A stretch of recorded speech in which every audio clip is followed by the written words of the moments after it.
Hey, how's it going? Today I want to talk about, well, it's kind of hard to explain. I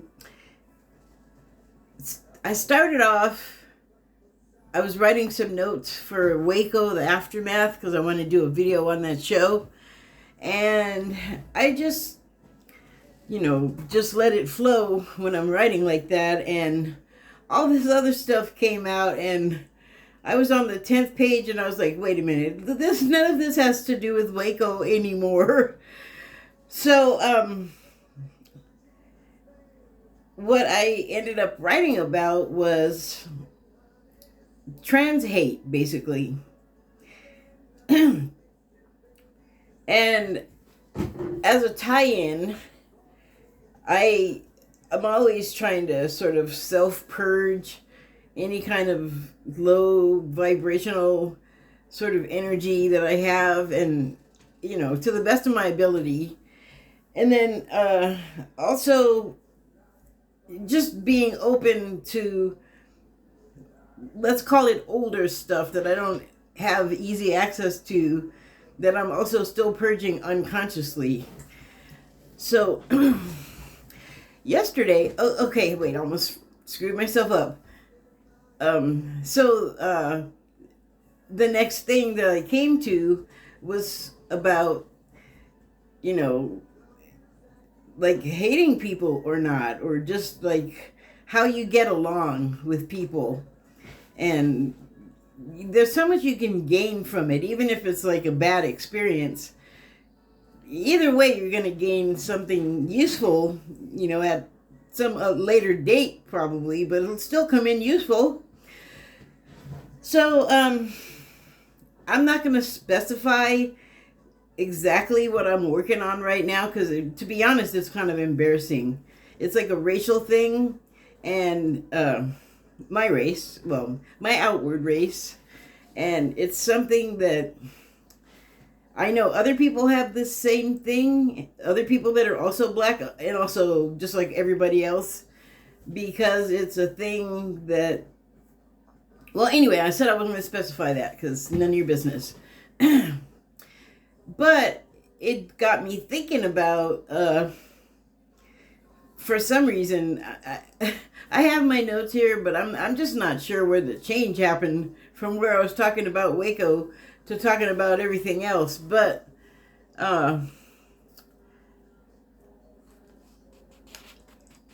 what I was talking about in here was, this might have started it.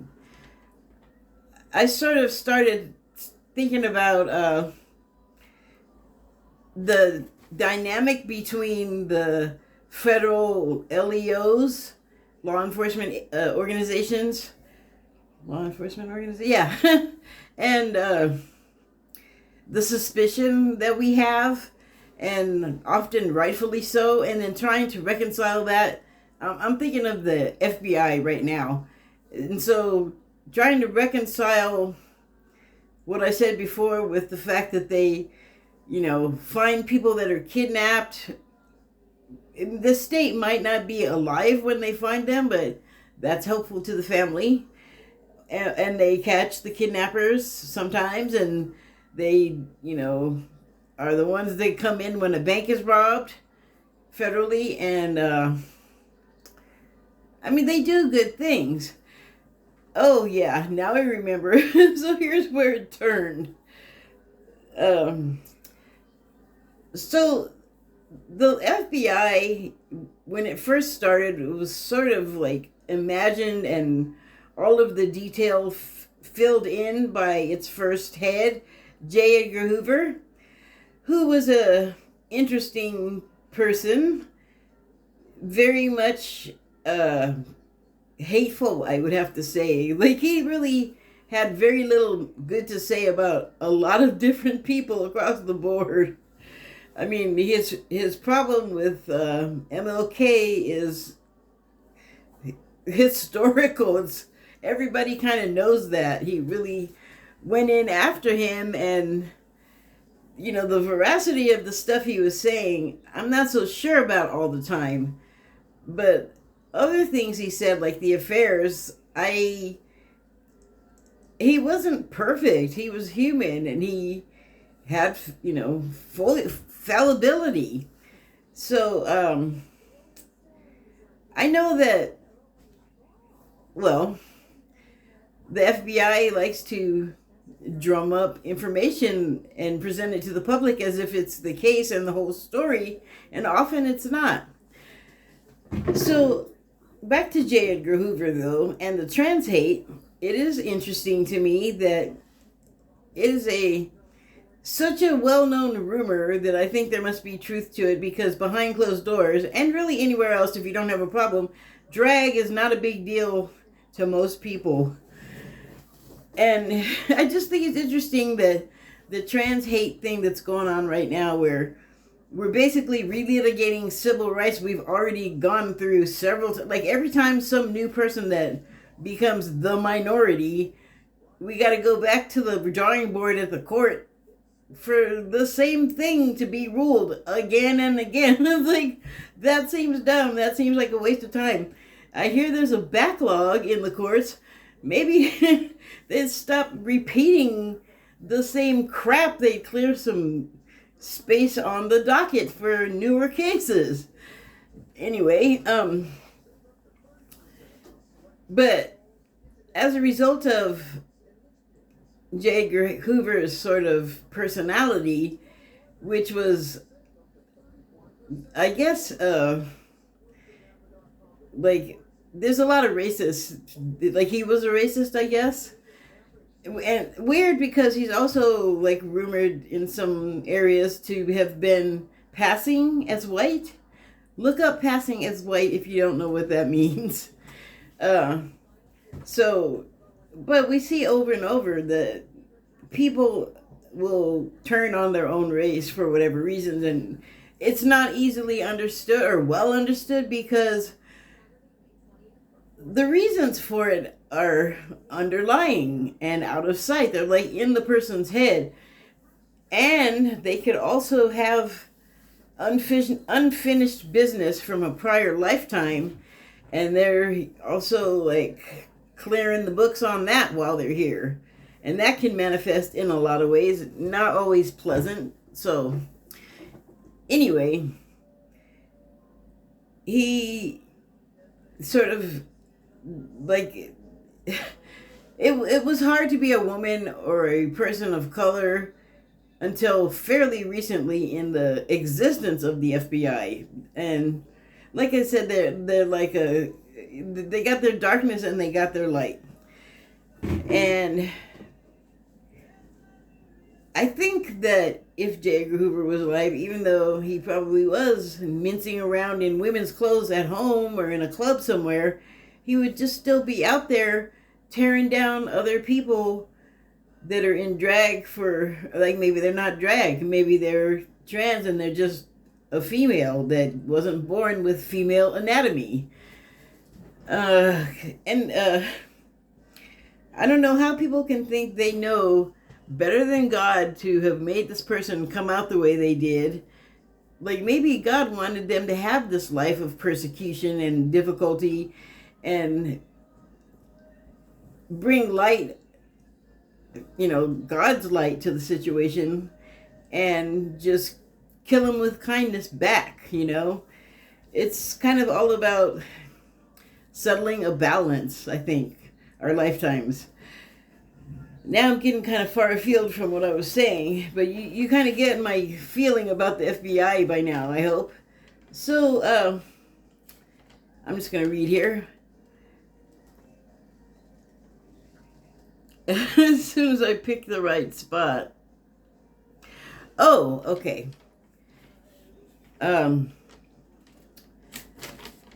Well, this is like way into what I was writing. It's not that far in, but it's page 3.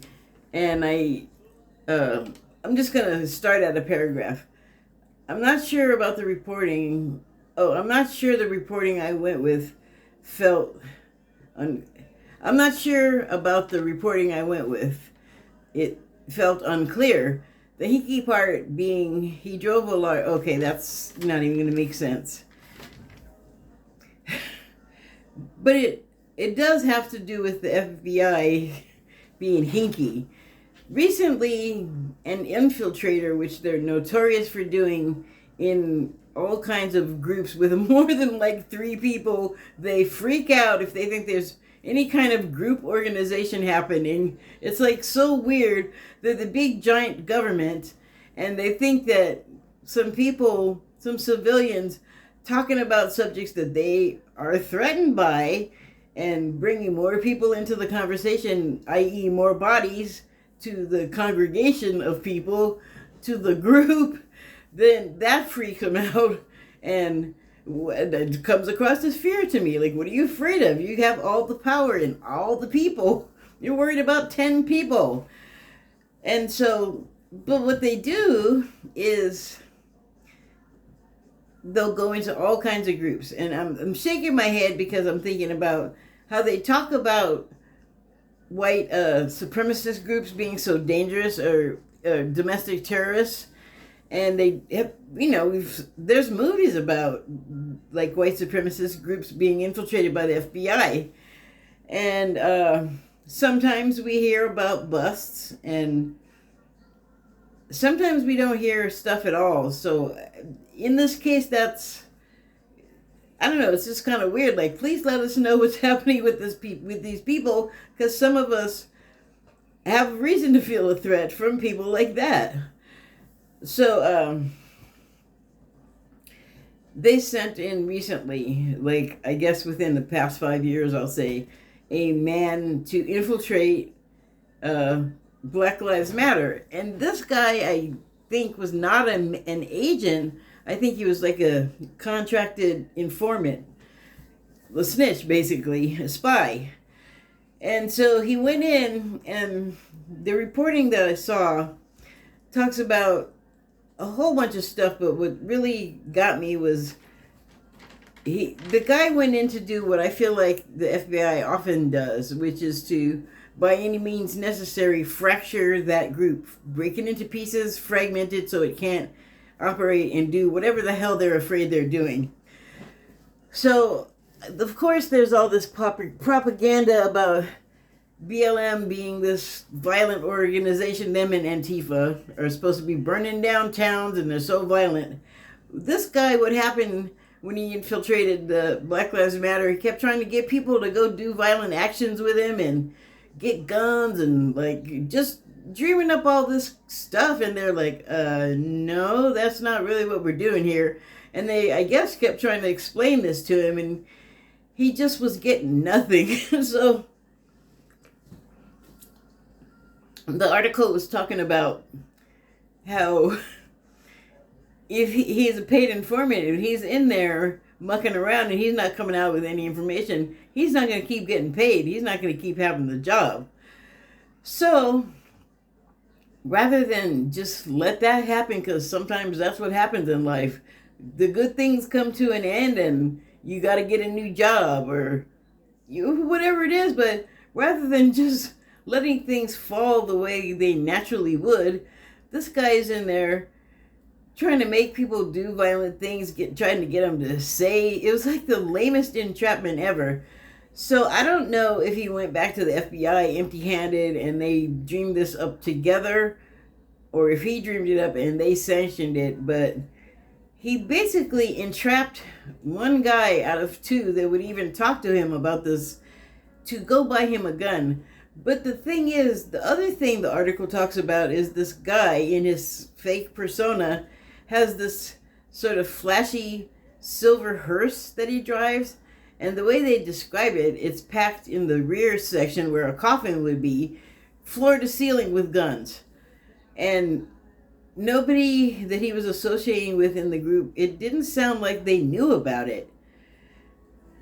So, like I was saying, he kept coming up empty. Oh, and his name, the infiltrator, his name was Michael Mickey Windecker. Michael Mickey Windecker.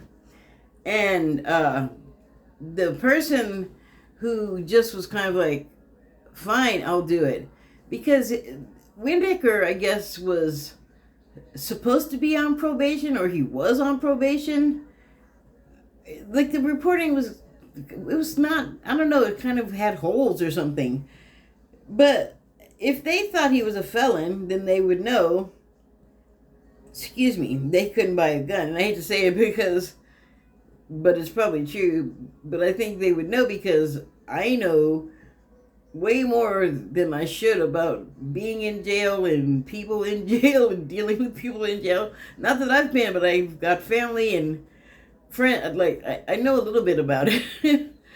So they would know if he's on parole. He's not only is he not supposed to have a gun, he's not allowed to buy one. So this dude is trying to get this other guy who was like not wanting to do it, but I guess felt sorry for the guy and was like, okay, I'll just buy it for you, I guess. So he gets this guy to buy a gun, and I guess the FBI was all, that's the violence. He's going to kill the world with one gun he bought for a guy with a truckload in the back, right in the back of his neck in his deathmobile. It's like, what? And so I don't know if he just went and did this, because the poor guy did have to go to jail.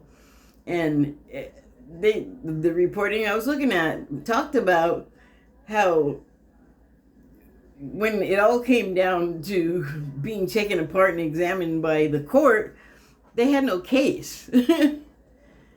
So that guy had to go to jail and incur all those expenses because that guy couldn't, like, influence them to do dangerous stuff so the FBI could scapegoat him. Just terrible. Oh, can you see those? I can't see them that good. It looks like a blur. But take a look at those, because those are my YouTube disclaimers. I did already start talking about a show, but I didn't give much away, I hope. So, but that's what I'm saying, is the whole stupid exercise with this guy. FBI does that. You know, there's shows on YouTube about CIA fuck-ups. I'm sure there's some about FBI ones, too. So the FBI and the J. Edgar Hoover thing got me thinking about the trans thing, and then it just moved into general hate. But part of what the thing I was wondering about on that Waco, the Aftermath show, was what is going on between the agencies.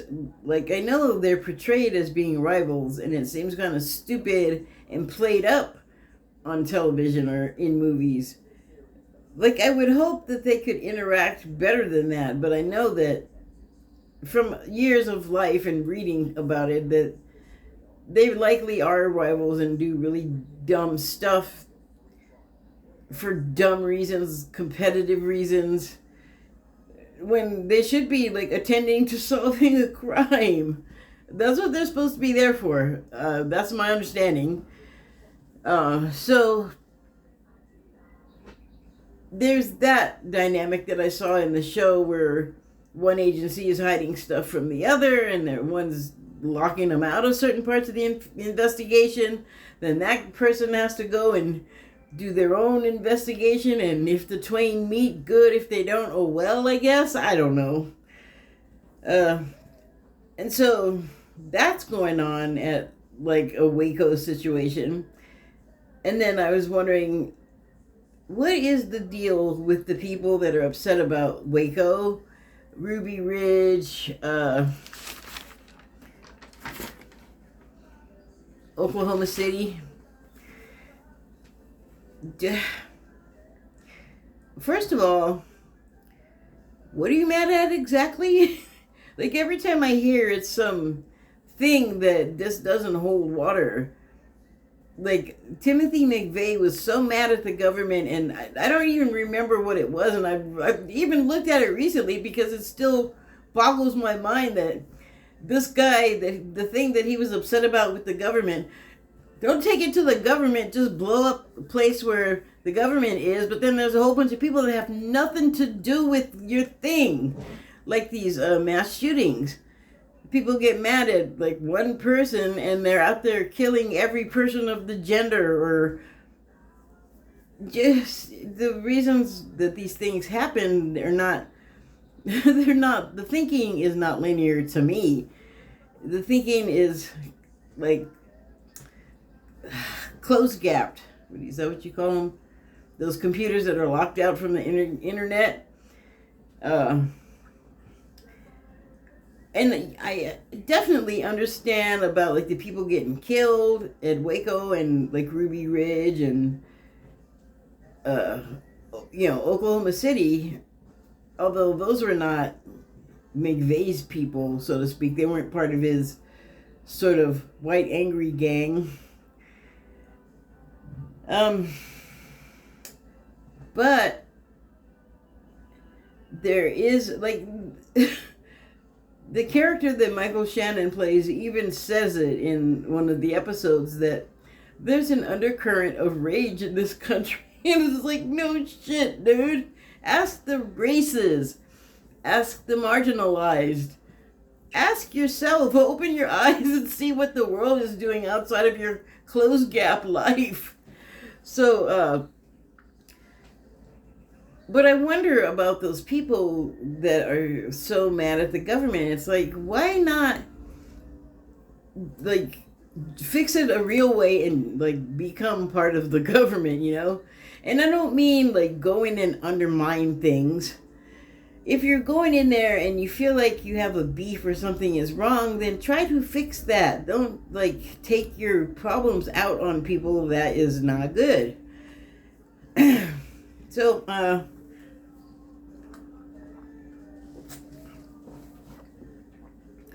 I pulled a couple of cards before I did this, and it was so funny. They both kind of were talking about, like, what I was just talking about. And I have a little bit more to say about the FBI, but I'm going to do this first. So I pulled a couple of cards, and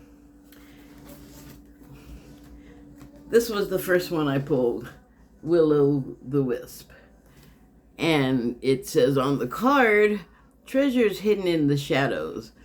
So by this, they don't mean like sun shadows. They mean your shadow self things. Those things that you want to purge from yourself. And they're there for a reason. There's a process going on. And you have to go through that with the subject of your purge. But you also have to, exist in your life as you normally do at the same time. And it's a lot of work, and it's not physical, but it will take it out of you. Like going into your own dark shadows and figuring yourself and your stuff out so you can get right and feel better. So what the book says about the Will-O-the-Wisp card is, Will-O-the-Wisp hovers in her luminescent glory above the twilight moors of your life, whispering for you to step into the fog, into the mystery, the unknown. You may have been visited by her before, but though intrigued, you refused her invitation. It would be safer, you decided, to remain on the journey you know. While you always have a chance as to whether to follow her or not, you never know when you might encounter her again. In this sense, turning away has its own consequences. Why is the known so appealing? It's only when you wake up to its restrictions, its soft prison or golden cage, that you realize there must be more. Will-O-the-Wisp has come to you once again to offer you magic, but you will have to unstick the pages. But you'll have to sacrifice certainty in the pursuit of adventure, your comfort zone for the dangers of discovery, your well-trodden path for the detours that may very well lead you astray. Or will they? Can you accept that losing yourself will bring you closer to your true self? Now, see, I take that to mean sloughing off all of the superficial coating that we have, that we wear like a costume suit. The profound shift of an epiphany can occur only when you risk the detour and enter the unknown. Now is the time to trust higher forces to lead you into this place, these worlds hidden at the threshold between what was and what can be. Here is where you will learn about your own unmaking, to unmask yourself. Love what you discover, dark or light. See it all as divine, and find a quiet thrumming power waiting for you to channel it into the world for good. The treasure you find, filled with the wealth of love and kindness, true prosperity, is ripe to share with others. She is here for you now. Will you accept her invitation? A great bounty of goodness awaits you. So, to reiterate, you could be having a good time and you could be having a bad time, and it's all divine. I don't think I need to say any more on that. Uh-oh, where'd the other one go?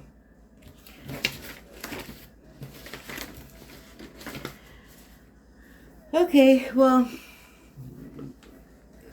since I can't find the other card right at the minute, something else that I wanted to talk about the trans thing and the hate was, I feel like the really strong reactions that sometimes, oh, there it is, that sometimes end up in violence and, cause death and are bad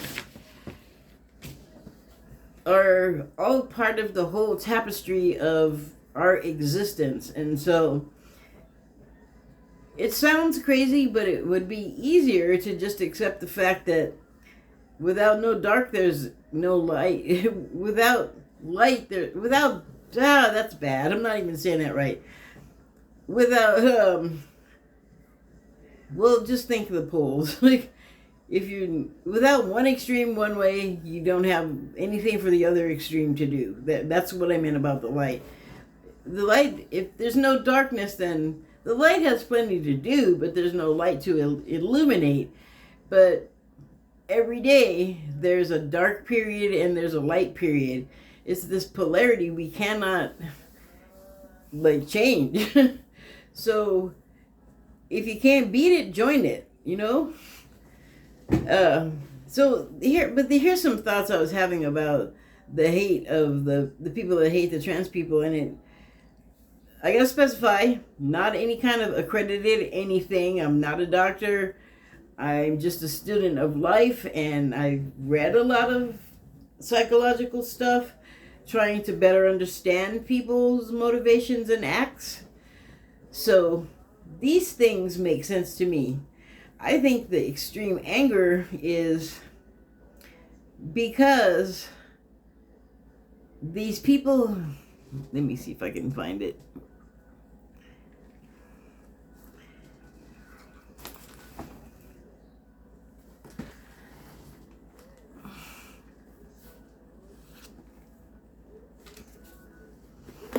Oh, there's something I forgot. Oh, I'll put it in another video.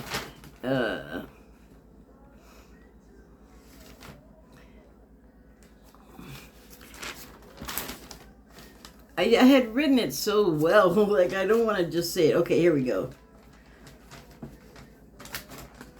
I don't know. Oh, shoot. Hold on, I'll find my spot. Oh, okay.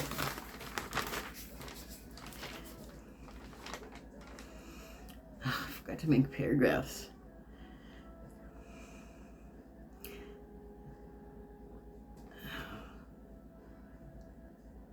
Sorry. There's some terrible music for you.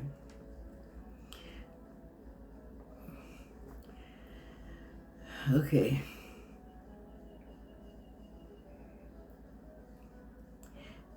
I'm just going to have to start it kind of in the middle of it.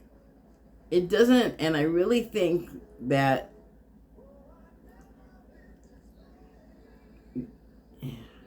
it has to do with the fragile male ego, the drag thing, and it freaking out certain people. Actually, what I wrote is it has to do with the fragile, hyper-masculine male egos and the women who love them. Well, maybe not that last part. I really think the hysterical objections to drag on the part of men pisses them off because they're confounded by people who are outwardly proud to be seen in ways that they don't have the nerve to publicly. I don't know that for sure, or I should say I'm not qualified to make the assertions I made or the ones I will. I do have years of observing men and drag and lots of articles on psychology. Personal experiences too. I can put together how being raised in an atmosphere of unchecked hypermasculinity might be extra claustrophobic. If coloring outside the lines and veering into the margins was strictly forbidden, then someone who maybe felt trapped, forced to be a good little soldier or cowboy, constrained by force to live a role that they, at the least, may seek relief from, even the thought of rebelling. Wait, that doesn't make sense. Constrained by force to live a role that they, at least, may seek relief from.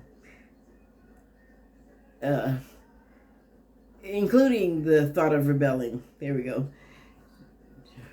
To feel so boxed in, the fear may be that even thinking outside the enforced gender role, I don't know, what the hell syntax is that? I don't know. What I was trying to say is that people like trapped in little slots and they're forced to behave in ways that they're, say it's a parent or like your job or your church, where they don't have to say it. You just know, like, you don't want to step outside of the lines of what's normal and what's accepted. And if you don't feel normal and accepted, that's rougher for you, because the overall, the prevailing sense is it's good if you don't have all of these things. Like in this context, there's going to be people like me who are like, yeah, do it if you want to do it. Just don't hurt anybody. It's your thing. You do you. So you're trapped in this life and you feel like you can't move for whatever reason. And you feel like you can't even think about the things that they don't want you to think about, because that would be an act of rebellion. So just kind of hammering on the point, because I can imagine a person in fear of thinking the thought of themselves in a woman's robe and slippers at the end of a tiring day. Oh, just kind of hammering on the point because I can imagine a person in fear. Hi, put a period there. Of thinking the thought of themselves in a woman's robe and slippers at the end of a tiring workday. To let themselves,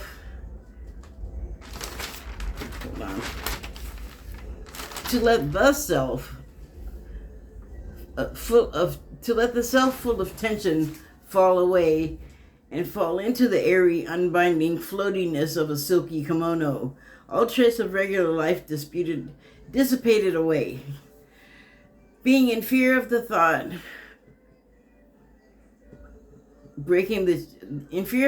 of breaking the chains holding a floodgate back, flying open, and a big, loud, colorful pride parade pouring out.